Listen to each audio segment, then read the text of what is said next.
Namo tassa bhagavato arahato samma sambuddhassa. Namo tassa bhagavato arahato samma sambuddhassa. Namo tassa bhagavato arahato samma sambuddhassa.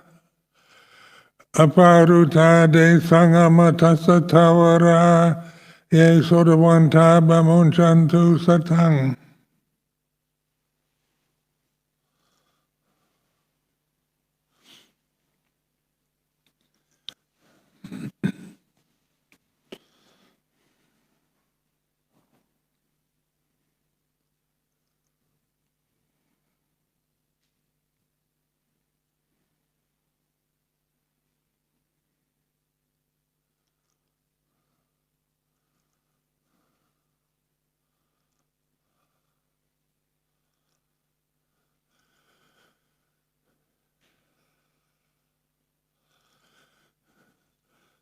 So I thought this afternoon I'd reflect on the experience of inspiration and desperation, because we all go through these phases in monastic life, in lay life. It's part of the human experience.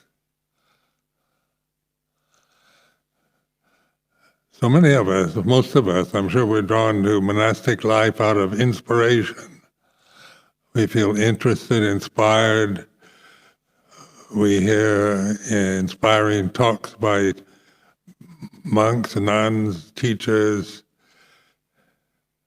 The scriptures themselves, the suttas, are very inspiring. The teachings of the Buddha inspire. So what is this? This inspiration is a condition that we experience and we all long for. We long to be inspired by life in worldly ways, in spiritual ways. And of course it is, it's like sweets. They're delicious, tasty, and we enjoy the flavor, the taste of sweetness is like inspiration. So we like that. When we're no longer inspired, then it's a diet of food that is bland and tasteless. So inspiration is necessary because it's like one of the pleasures of our human condition is to be inspired by beauty, by the love of life, by beliefs in inspiring images and conditions. And without inspiration, we tend to get depressed or despairing, desperate. So just to bring attention to these very human experiences, they're not special conditions for just samanas. Marriage, for example, marriage between a man and a woman it usually starts from inspiration, hope, expectation, looking to the future with love and enjoyment of each other. What you can imagine when you're inspired. You can imagine all kinds of wonderful experiences for the future and hope for them. And yet, being born means that you grow up and you get old. And old age is not an inspiring condition. Old people can inspire when they're not just bound and limited by the attachment to an old body. Desperation in life is when we we feel we failed. We what we've hoped for, imagined in our life as a samana, in our life as a married family, and so forth. When all the inspiring images, imaginations that we create in the mind are no longer arising. It's just like a failure, hopeless. I can't do this. I'm no good. The self-critic comes in and starts spilling out all kinds of nasty accusations and suggestions that make the samana life quite depressing. So then, you hear people, through my many years as a bhikkhu, I've heard so many monks and nuns I've seen the level of inspiration and desperation and heard their views about themselves and about the convention itself.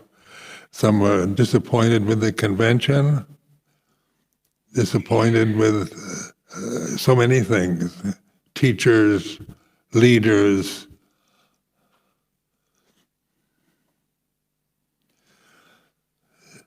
So this is, the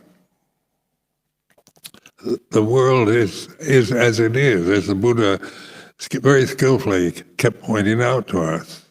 It's not about eternal spring and sweets, but about the experience of old age, sickness, and death. About boredom and despair, about failure. The introvert personality tends to blame themselves. It's my fault, mea culpa kind of conditions arise. My failure as a monk is, I can't do it, I'm not good enough. And so this is I'm not ready for this. Or the other type of personality will blame it's the tradition has disappointed me. It's not what I expected. I was expecting it to be much better than what I perceive. And so the tradition itself, the monastic forms, are disappointing me. They're not as good as I thought. They're not suited to me. So these two extremes, either blaming yourself for being unable, or blaming the external conditions for not living up to your expectations or hopes. So that's why the whole Buddha teaching, as I've emphasized over and over again, the Four Noble Truths and the suttas are reflecting on this. They're not, even when we love the scriptures, we get bored with them. When we've read them so many times, we've heard various very inspiring talks, sermons, desanas from really skilled Buddhist teachers. But how many times can you listen to a talk, a Dhamma talk, or read a sutta and get inspired by it? So boredom is a condition that arises. It's not a state that one, chooses, but it happens to all of us. Everything becomes boring after a while. The whole lifestyle that once inspired me became very boring, routine. And that's where I really developed insight, was when I was no longer inspired. When I wasn't dependent upon inspiring teachers and conditions and things I completely approved of. The perfect monastery set up in the perfect way with the perfect teacher is imagination. That's not the way life is. There isn't any perfect monastery, perfect man, woman, perfect human individual, because these very forms that we identify with, they're imperfect. Because they get old, they get sick and die. The form themselves, the human body, you can't perfect it. There's no way that that's possible. You can, hope that modern science will come up with new kind of drugs and medicines that will preserve youth and beauty. And so this is hoping in the present moment that we know we're getting old, but we hope to slow down the condition, or hopefully at the best to stop it totally. Live as a physically perfect form, a perfect female form or male form for a lifetime, for thousands of years, is proliferation of an extreme sort. It's not based on observation, on reflection, on wisdom. It's based on delusions that you have about yourself and the world that you live in.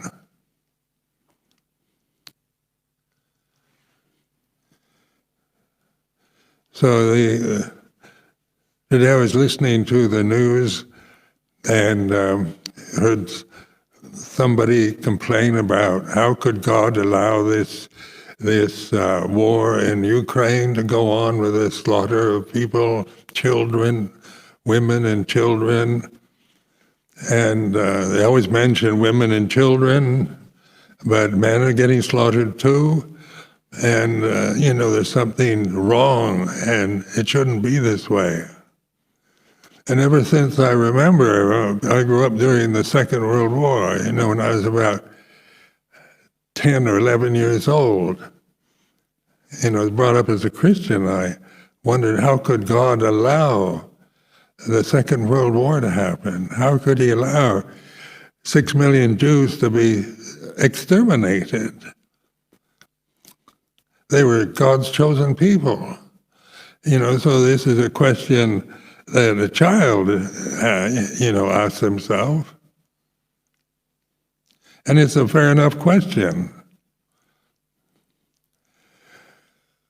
But in Buddhist meditation, we're not trying to create perfection or imagine a perfect divine form, or somebody all-compassionate deity that fixes all the problems we have with ourselves, with the society, with the world that we live in. But we're noticing, we're beginning to awaken to the world is about change. Like war has always been a part of the human condition. Why can't we just get along with each other is another good question. Because rationally, if everybody had the same rational conditions that I have, we'd all be getting along. But even in a monastery, we don't all get along. We have various views, opinions that we cling to very strongly. And we can have crises and problems, wars. They don't. Fortunately, we aren't into slaughtering each other, but the energy is there, desire to annihilate, to get rid of, exterminate that which you don't like and don't agree with. So in reflective awareness, sati sampajanya, conscious awareness, we're witnessing this. So this is a witnessing. What is encouraged is witnessing. So the Rinpoche's method of Puto, which is the knowing in the present, it's like this, is witnessing the way it is, both externally and internally.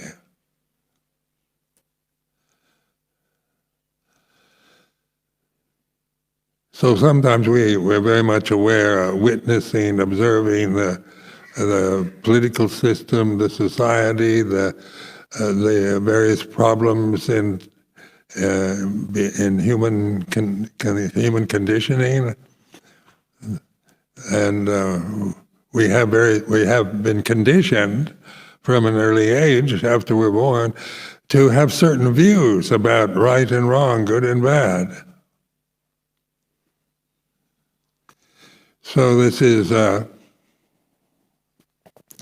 you're brought up in a certain moral convention, religious convention, or even as an atheist or whatever. It's a conditioning process to the innocent child that's taking place. So like a child doesn't have an ego. It hasn't an identity until it's given one by the mother, father, family, society that they are born into. So I was asked recently about the ego, and in Pali terms we call that sakya ditti, a sense of a separate self-identity with the form, the human shape, the body. And when we identify with the body, it's all how we've been conditioned to see it. You didn't choose the conditioning that you received when you were an innocent child. Innocence is pure. It doesn't see itself as a boy or girl or black or white or good or bad. It doesn't have these words. It doesn't have a language to think in. So people are brought up with very prejudiced views about what's right and what's wrong and who's the best, who's superior, who's inferior. And we all have this conditioning because it's part of the worldly problem, why we can't get along so well. Because we have strong views about right and wrong. About religion. So many problems these days are around religious views. Going to war with religion and politics getting mixed up. Was he an anti-communist, or was he against socialism, or was God a pure Democrat, or we don't ask these questions usually, but yet we take a stand as if we were given this conditioning that we received in youth, in childhood, that we don't recognize for what it is. We operate from it. So there's all kinds of problems arising from the ego, the separateness, the worldview that we've been conditioned to use and explain life's experiences.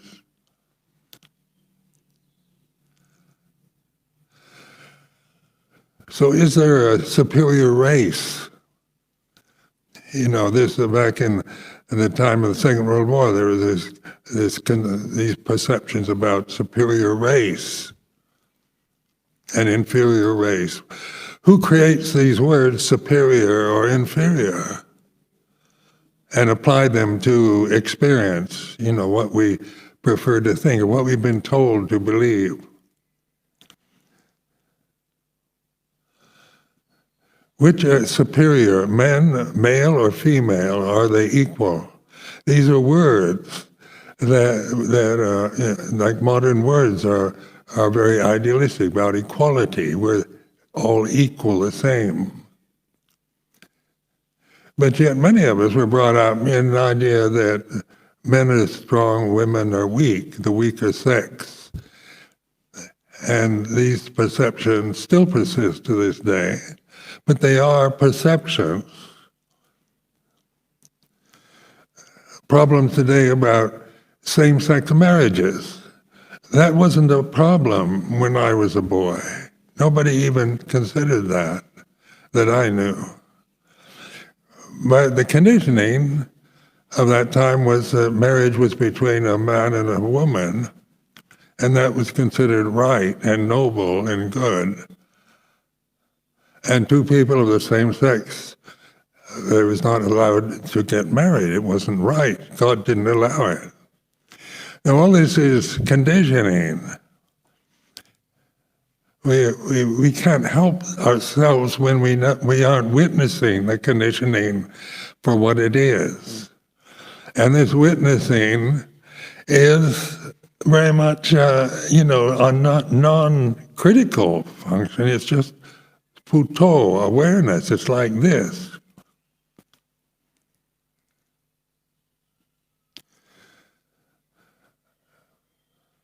When I was born, the British Empire was the world's power. So my mother and father told me the sun never sets on the British Empire. So we had this perception from an early age about Britain being the superpower. Now it's a disunited kingdom off the coast of Europe. It's not a superpower anymore. You don't apply it in those kind of perceptions to the United Kingdom anymore. But I was conditioned to think of it as a superpower for that time. So, as you live your life, you grow older, you see the changes that develop. And a lot of them are upsetting. They upset us because they're going against our own sense of what's right and what's wrong or how things should be.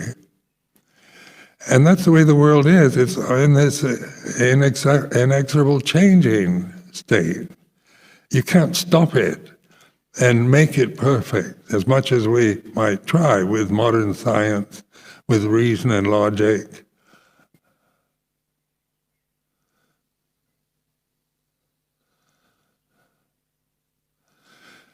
The witnessing, being the knowing in the present moment, it's like this. Notice, it's not critical. It's not preferring one thing over another. Like this moment, at this very moment, sitting here in the temple, it's like this. We can think of maybe we'd like it to change or stay this way. But that's more proliferating thinking, in the present moment. When it's like this, you're not doing anything with it. You're just observing it.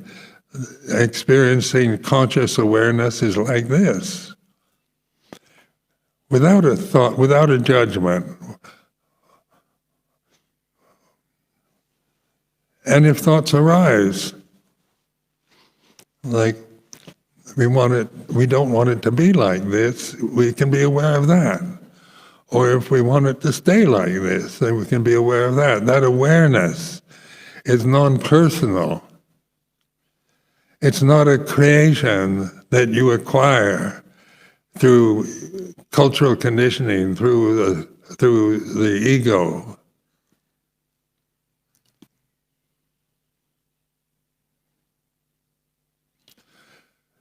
So in Pali words, we call it Dhamma.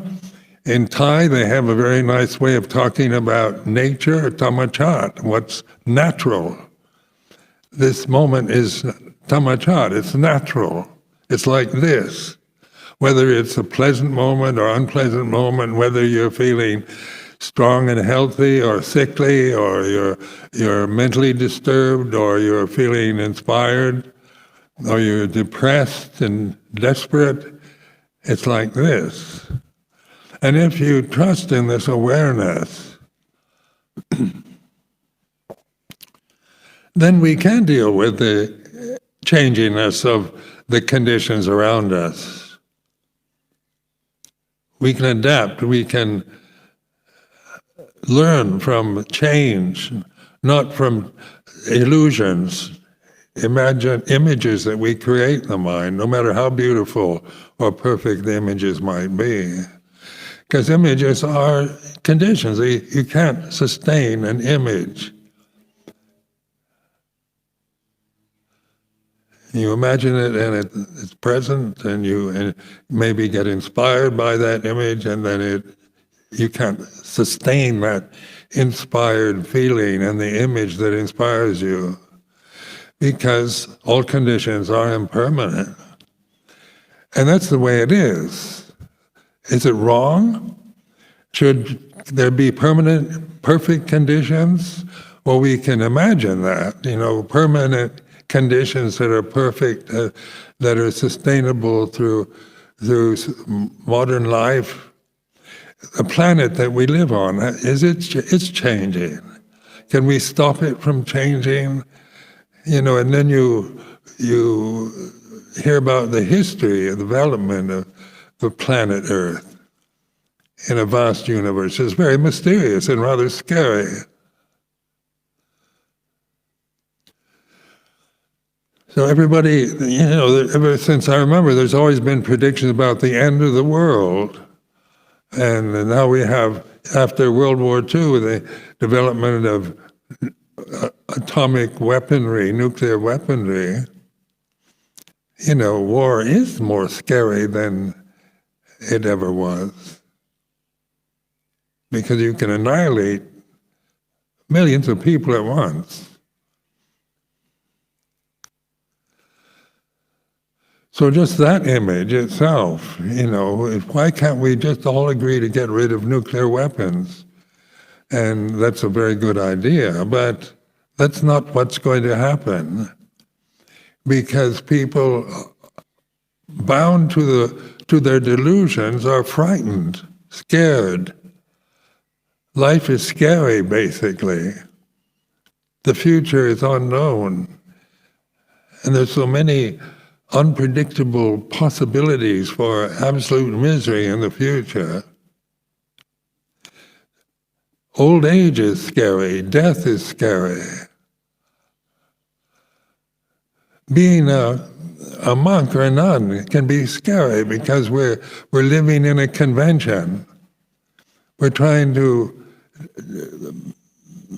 live within a structure we didn't create,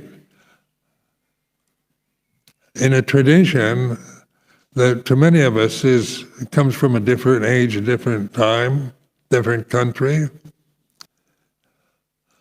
So this is, then the ideas that we have about the inspiration of the Buddha, the enlightenment, getting rid of suffering. But is the whole point of the Buddha's teaching getting rid of suffering or understanding it? So the actual insight is to understand suffering. So we learn a lot from desperation, from despair, from failure, from doubt, from worry. And this is where many, speaking about my own experience, many insights came through the boredom, through despair.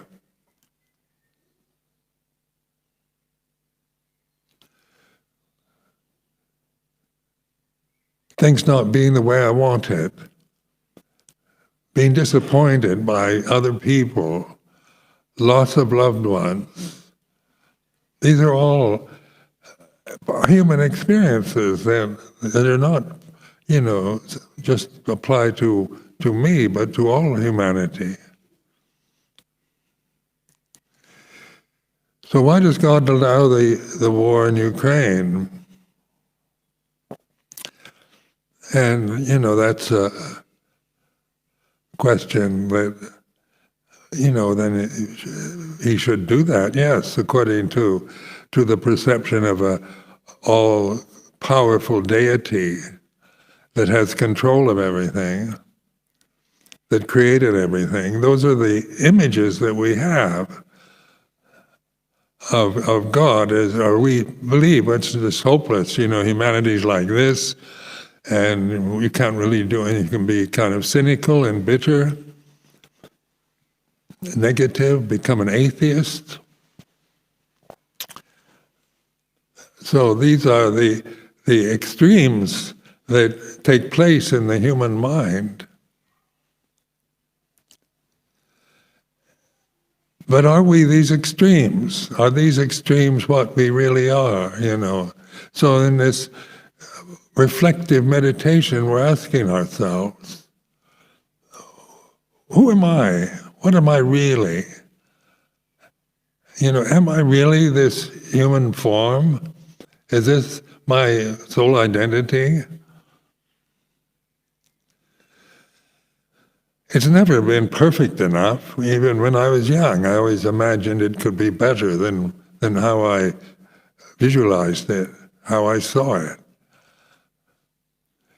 Why didn't God make me perfectly healthy and handsome according to the highest standards? Why did God create ugly people, disabled people, deformed people? Why does God allow this? Is a kind of useless question.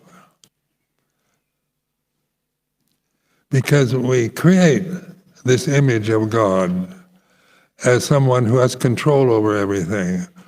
Or is the world like this? Is there one force, one entity that can control it and make it perfect? And of course, when we think like this, then we can imagine some kind of metaphysical force or energy in the universe, pray to it. So that's one way of getting by in life, or to understand suffering, learn from it.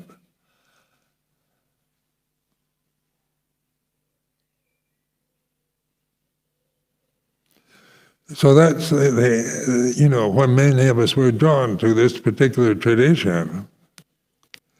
And the Theravada Buddhist school is very, there's the main teaching, the Four Noble Truths. To understand suffering, understanding, conscious awareness doesn't suffer. It's aware of suffering. So physical pain is like this. Having a high fever is like this. Feeling despairing personally like a failure or not good enough is like this. Blaming somebody else for my suffering is like this. So these words, it's like this, is a useful tool. It's words, it's like any other words, but it's non-critical. It's a help to open to life, to observe it, that at this moment can only be like this. But the moments, anything time-bound, born, begins and ends, born and dies, is in the process of change. Imagine being a permanent baby for 100 years. That baby is innocent and pure. But who wants to stay a permanent baby for 100 years? That's not a very pleasant image to have in your mind. So growing up, the process of maturing, physically maturing from infancy to teenage and on to old age, is a process to learn from.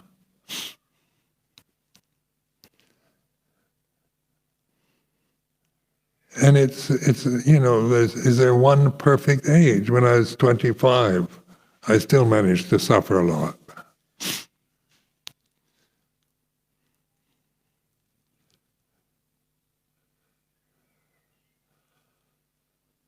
Because of what? Because of other people, because of deprivation, because of mistreatment by others? No, because of just the inner critical mind relentlessly finding fault with what I thought, the way I looked, the way I was. It seemed to go on and on in a non-stoppable way. There's something wrong with me. I'm not perfect. I'm not normal. There's something missing. These kind of thoughts. The inner critic, it loves to make these images, creates them in consciousness, and we grasp them, and then we try to do something to make ourselves better or perfect. We go to gurus or take up yoga courses or join a religious cult or become involved in good works or all kinds of ways of trying to make life better in ways that one can respect oneself as a separate individual.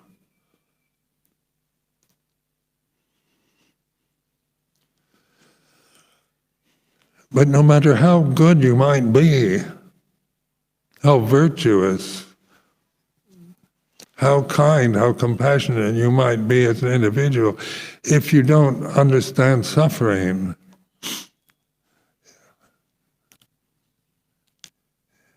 you're still caught in the delusions of samsara, of the world around us.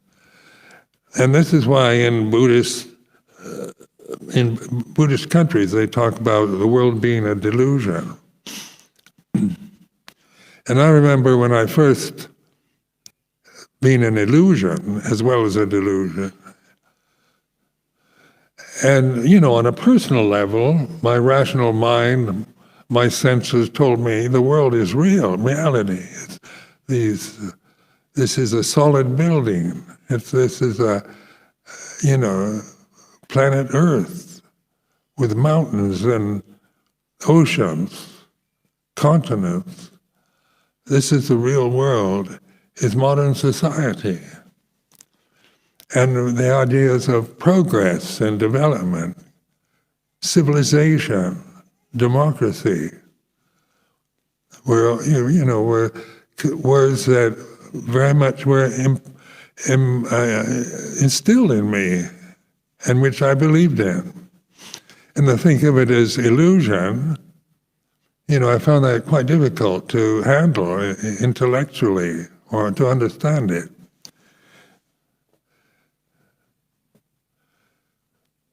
Living in Thailand is living in Wat Papong in Ubon, northeast Thailand.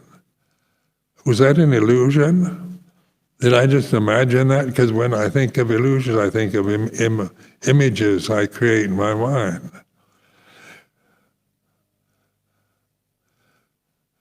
So the Buddha emphasized awareness,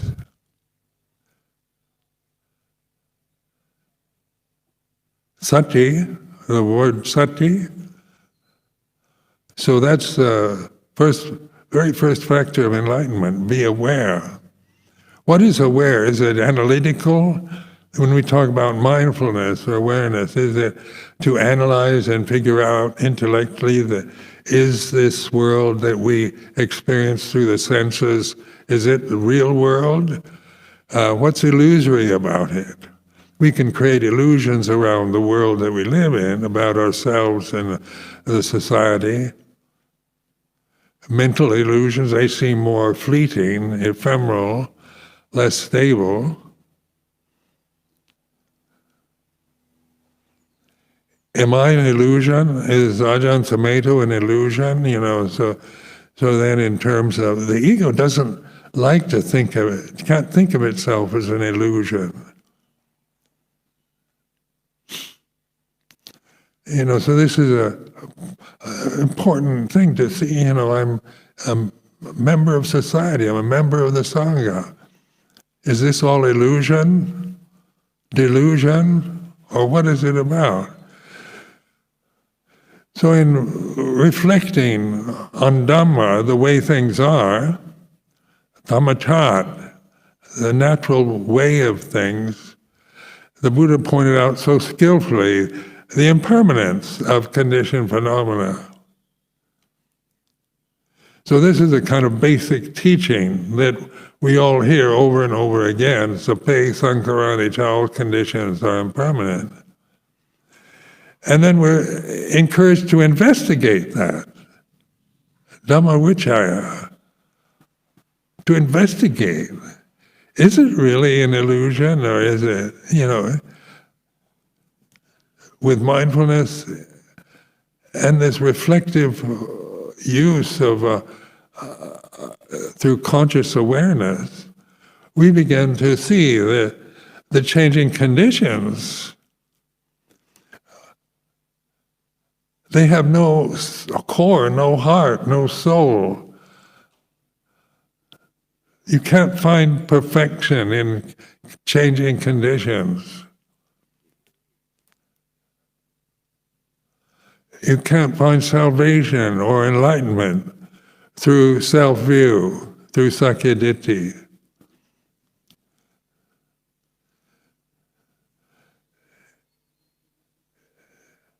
So what is it that is aware of changing conditions? So this was a question I always like to ask myself, what is this awareness? It's aware of changing conditions. And then I'd ask myself, can one condition be aware of another condition? Or when I'm aware of you as an individual, is that a condition, or is the awareness unconditioned? Sati sampajanya. Conscious,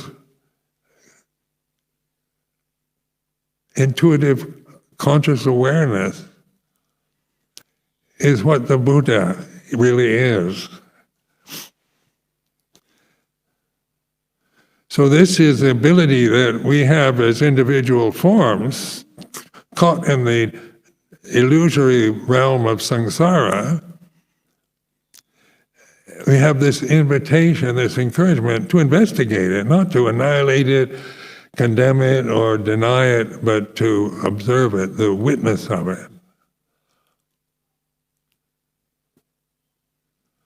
The knower, it's like this. And that knowing is impersonal. It's not like something you cultivate through meditation. It's not something that you've got to get, that you some idea that you have about mindfulness and clear comprehension as some ideal state that you've got to find and develop and get, because that whole way of thinking is based on sakyaditthi, on belief.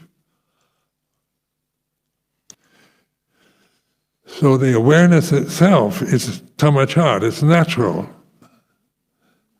We don't create it. And that's why we can trust it. So cultivating this trust is this constant reflection on the way things are. At this point, Amravati is like this. When we think about Amravati, in many ways it's changing physically.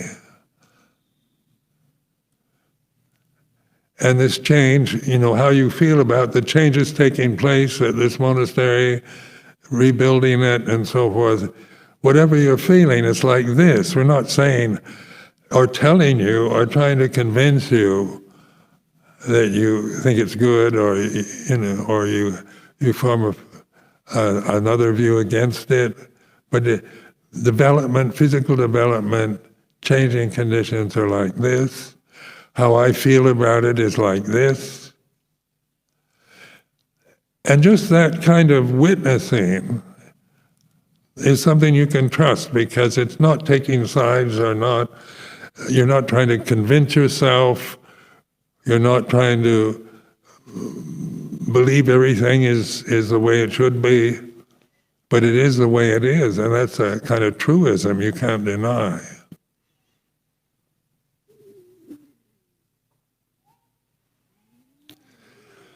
So in monastic life, it does get depressing. You feel failure is a problem we all feel.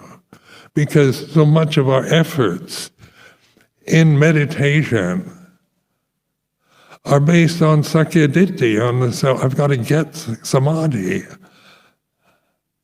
I've got to get insight. This confused state, this confused state of being, this doubting mind, I've got to get rid of it.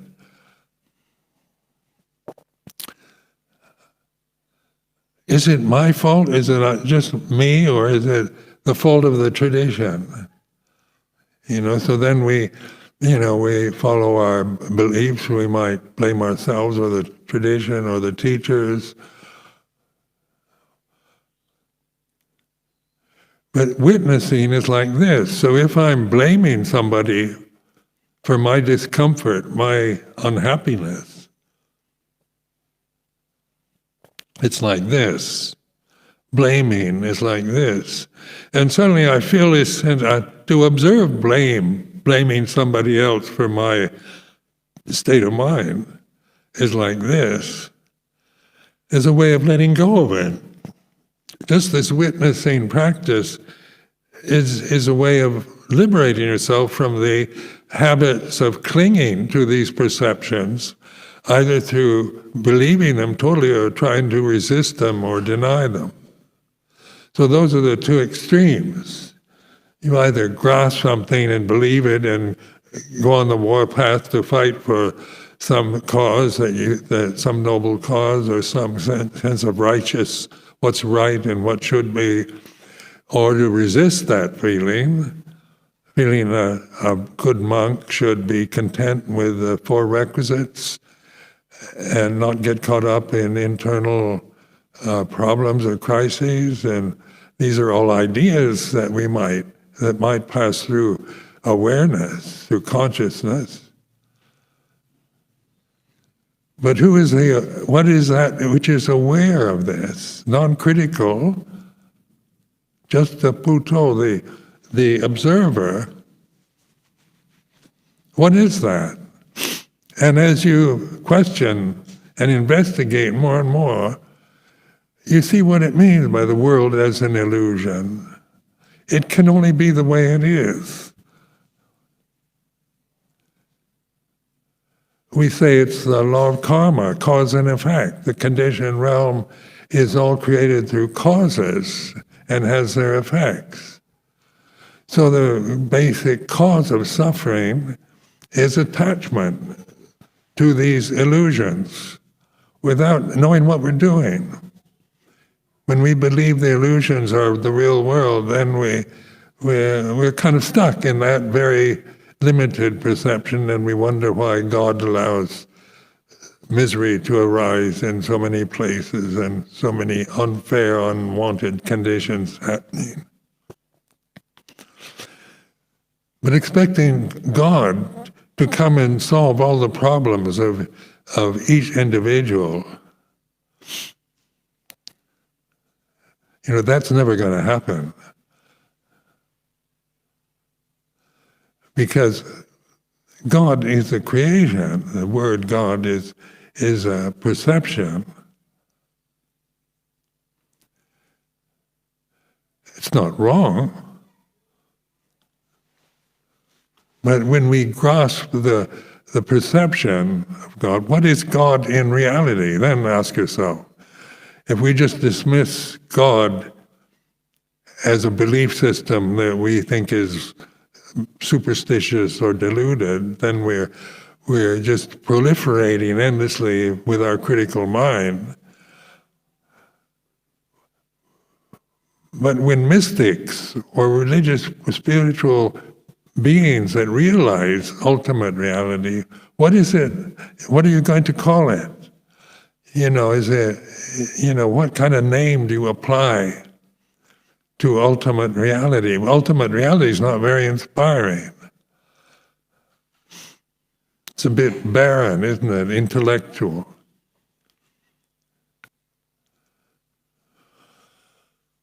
Or you can have inspiring figures like, in Hinduism, the god Shiva or Brahma. These are all perceptions created by human beings. But what is the reality of our experience? What is ultimate reality as we can recognize that here and now, and not think that we can't. If we believe we can't, then we're still bound into the ego, the sakyaditi problem, which will only take us to more misery. And no matter how hard we try to perfect life and perfect the world, you can't do it because the world is like this. So perfection is your very nature. It's conscious awareness here and now that is what we take refuge in. Mindfulness, call it mindfulness, awareness, conscious awareness. It's uncreated, it's unformed, has no form, it's invisible, it's here and now, and we're all experiencing it. But our minds, our thinking minds, can be all kinds of other places at this time. So this letting go, this relinquishing the world is not a denial of it or annihilation, but an understanding the world is like this. Conditions are like this. Individuals have their own individual karmic conditions to live with. On the condition level, we're very different.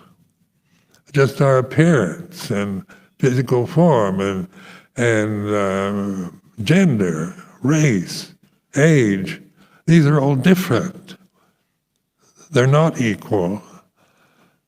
The thing with the world is that nothing's really equal in it. It's all about change, conditions changing. Because earth, fire, water, and air, the four basic elements, are about change. They have no permanent residence. They have no possibility for eternity. Because their very nature is to arise in space. So we're all experiencing space. we're sitting here in the temple, we think it's a big space. So without space, there could be no form. So, just through these kind of teachings, space and the four elements are the world. And we can be conscious of the world because consciousness is what we are. And consciousness doesn't have any personal quality. You didn't create it. It's not culturally conditioned or about religion or belief in God or atheism. But it's here and now, and something that we can totally ignore through sending our awareness, our conscious ability through the senses always out to objects, through thoughts, through what we see, hear, smell, taste, touch. So we think we're creating endless thoughts, endless perceptions. The world is dependent upon objects of consciousness. So the eyes are created for seeing objects, and sounds, ears are for sounds, and so forth. These are impermanent, impersonal conditions that are imperfect, as we can lose our vision, our sense of hearing, and the sensory forms that we observe through the senses change. But that awareness of change is something we're not culturally conditioned to do. It never occurred to me till I discovered Buddha Dhamma. of that as a possibility. It wasn't part of the Christian religion or American culture.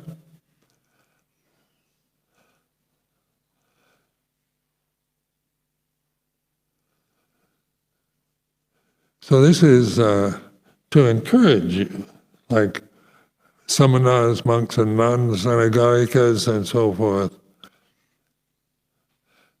to learn from your experience here and now as you're living it. It's like this. The form itself that we use, the Vinaya and the precepts, are helpful means. They're not positions to take. They're not personal identities.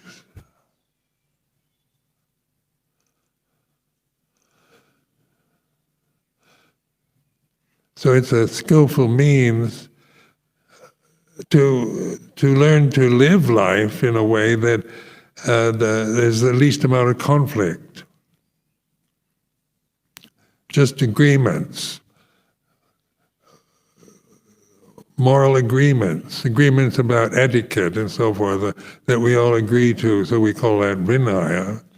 So it's just a form, an impermanent, impersonal form, not to bind ourselves to as individuals, but to use, to observe how, our personal tendencies, our habit patterns, our cultural conditioning, our fears, how we relate to each other.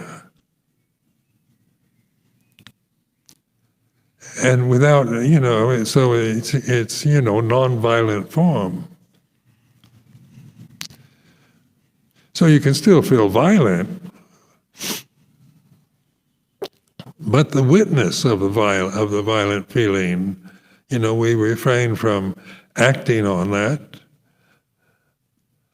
which is, reinforced by the Vinaya precepts, which, help us to remind ourselves we can't just follow our feelings and habit patterns the way we could if we were just free to react any way that we're used to reacting in critical moments.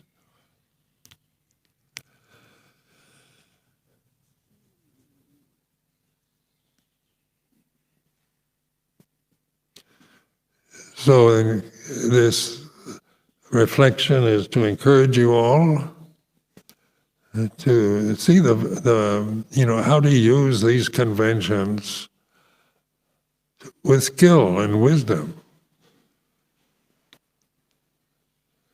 Because it will, is the world an illusion? I'm not telling you, I can say it is. Are you going to believe me?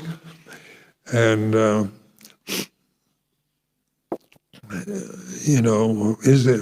what do we mean by the word illusion? Is Mount Everest, is that an illusion, an imagination? So we think of the solidity of Mount Everest or the mountains, the oceans, the continents. We are informed through conditioning, cultural conditioning, through education, to have very fixed views about the world. But the Buddha knew the world, investigated the world, and then the teachings he left after he passed away were all pointing to the impermanent, unsatisfactory nature of conditioned phenomena.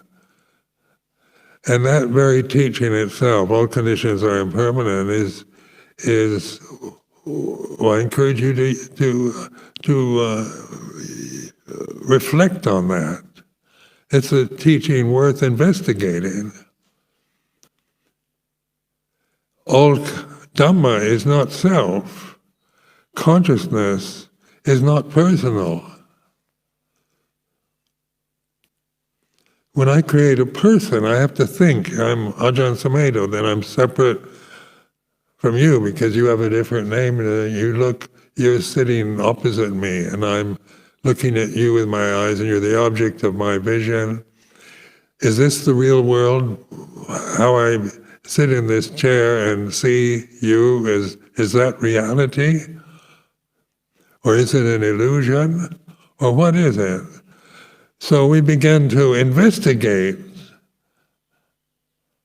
not to believe the world is an illusion, but it is a skillful suggestion of changing one's perspective from believing the world according to conditioning and investigating the world according to the way it actually operates as impermanent, unsatisfactory, and non-self.